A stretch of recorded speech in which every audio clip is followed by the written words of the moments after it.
Welcome to part 1 of the Uplevel Forever series.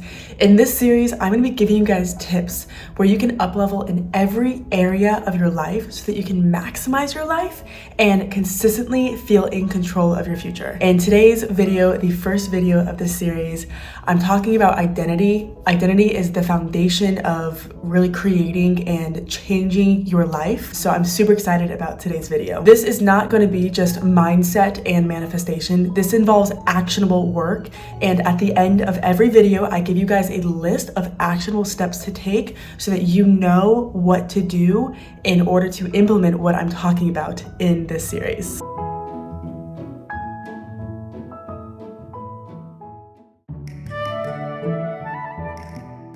If you want to see massive transformation in your life, then it is vital for you to be able to change the way that you see yourself and the world around you. Your identity is comprised of everything you, your perspectives, your beliefs, your choices, your thoughts, how you express yourself, all of these things. This is your identity. My grandma shared this quote with me when I was young and thought that traveling the world or moving to a new city would be the thing that changed my life.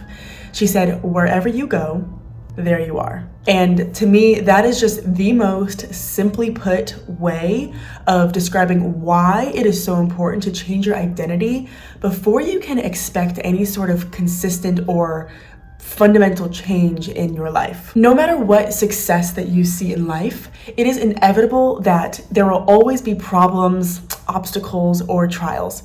And that is why it is so important to be able to change the way that you solve problems. If you carry your old identity with the same limiting beliefs into what you are wanting to be your new life, then you're not going to be able to see success because you're going to continually be facing problems with the same mindset, which is going to give you the same outcome every single time. You must be able to grow mentally as the problems you face grow. Now, it is super, super important when you are thinking about the kind of identity that you want to have, that you think about the kind of experiences that you want to have, the kind of problems that you want to have, the interactions that you want to have. From my own personal experience, there was a few instances where I thought that I wanted to be like this very specific woman. I wanted this specific life for myself. But when I actually considered what all it would entail being this woman, I realized that I kind of had it, well, I had it all backwards. I was so focused on the person that I wanted to be rather than the person that I wanted to experience being. And there is a big difference. We are, as humans, undeniably a part of the human experience. And so when we're saying that we want to change our life, we're really saying we want to experience humanity in a different way. We are tired of working a low-income job, dating people who drain us of our happiness, or even just simply going through the motions of the day-to-day void of any excitement or joy. We want some sort of spark in our life. Now, the mirror principle states that our outer world is a reflection of our inner world. This means that your ability to interact with the world won't change unless your ability to see the world differently changes. You can try new things, learn new things, want new things for yourself, but unless the way that you see the world changes, you will continually run into the same kinds of problems, obstacles, and setbacks. And when I say change your beliefs, I mean the subconscious way that you go about in the world. Imagine all of the little things that you say to yourself throughout the day. This could be like, I am not attractive enough for guys to approach me in public, or I'll never be able to get a job better than this one, or nothing gets done unless I do it. I want you to write all of these things down that you say to yourself as you catch yourself saying them. Now, this means that you have to be very self-aware of what you're thinking, and being very involved in that process, in your thinking process, is just a very small part that compounds and has I mean, that could be a whole separate video on being aware of your thoughts, but just know it's very important. Writing them down helps them get out of your brain and onto actual paper. I do this for myself, and I'll go back and review some of the things that I have been thinking randomly. And sometimes it is just downright shocking, the things that I will say to myself about myself. What that is doing is that is continually enforcing a specific identity that most likely you don't want to be identified with. Now, in order to change this, in order to change that part of our identity, what we are not going to do is think the exact opposite. So for example, if we think, oh, I'm so ugly, like I just, no guy is ever going to want to approach me in public. We're not suddenly going to think, I'm the most beautiful girl in the world and every man in the world wants me. The reason that we're not going to do that is because there is a little bit of catch-up that has to happen for us to actually believe that. If we have been thinking, I'm so ugly, no man wants to approach me, for let's say the last 5 years, our brain isn't going to just suddenly start believing us that we are the most beautiful woman in the world. Rather, what I encourage you to start thinking and saying to yourself is, I love taking care of myself, and I know that I have a beautiful heart that seeps into my external self. Find something about your beauty that you can believe, that you can speak into existence, that it radiates off of you. On a whole separate tangent, I do believe that inner beauty 100% outshines external beauty every single time.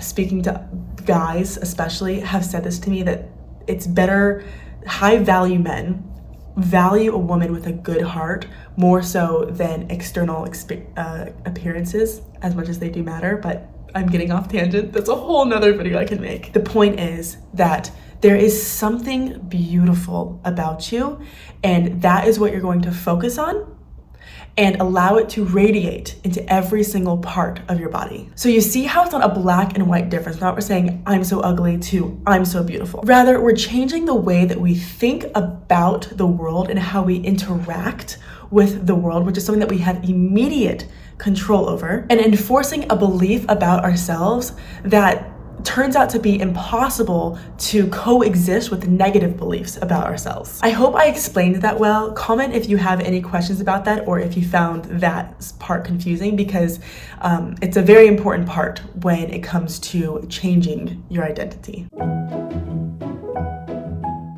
Now, I want you to pause for a second.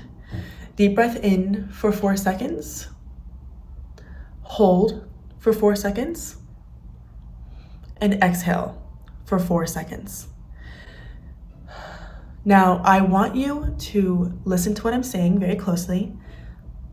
You are so perfect just the way that you are right now.